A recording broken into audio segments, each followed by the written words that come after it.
लाठी मारोगे, लाठी खा लेंगे, हटेंगे नहीं यहाँ से।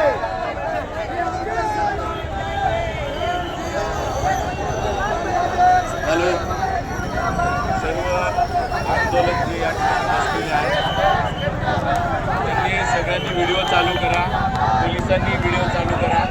मला सगळ्यांना सांगायचं आहे, आंदोलनाचा प्रत्येकाला कायद्याच्या चौकटीत राहून एक अधिकार आहे, तो आम्हाला कल्पना आहे। तुम्हाला या ठिकाणी आंदोलन करण्याचा अधिकार नाही आहे। तुम्ही रास्ता रोको करून मुंबईकरांचं, सर्वसामान्यांचं जीवन त्रासात आणलेलं आहे। मी तुम्हाला वॉर्निंग देत आहे, की कृपया, आणि विनंती पण करत आहे की कृपया हे CST जंक्शन रिकामं करा, अन्यथा पोलिसांना बळाचा वापर करावा लागेल।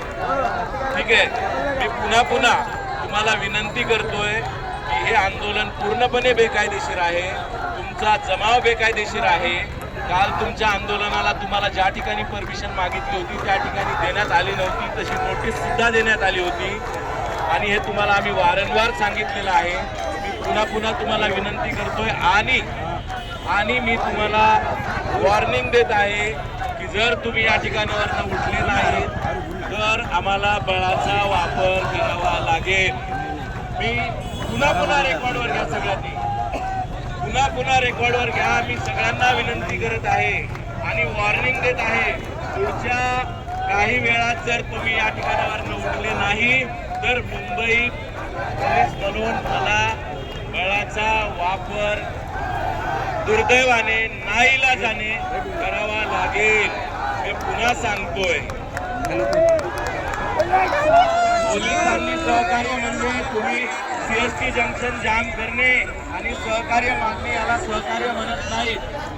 हे आंदोलन बेकायदेशीर आहे, तुमचा जमाव बेकायदेशीर आहे, पोलिसांना तुम्ही मजबूर करत आहात बळाचा वापर करण्यासाठी।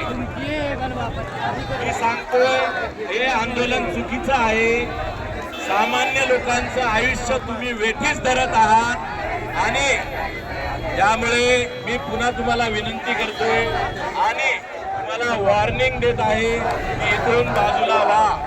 सामान्य लोकांचं जीवन वेठीस धरण्याचं काम तुम्ही करत आहात, त्यामुळे रस्ता रिकामा करा, अन्यथा बळाचा वापर करावा लागेल।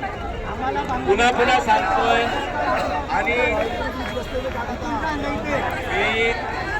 तुम्ही ज्याचे काय परिणाम असतील ते होतील, पण मला माझं कायदेशीर काम करावं लागेल। मी हे तुम्हाला सांगत आहे।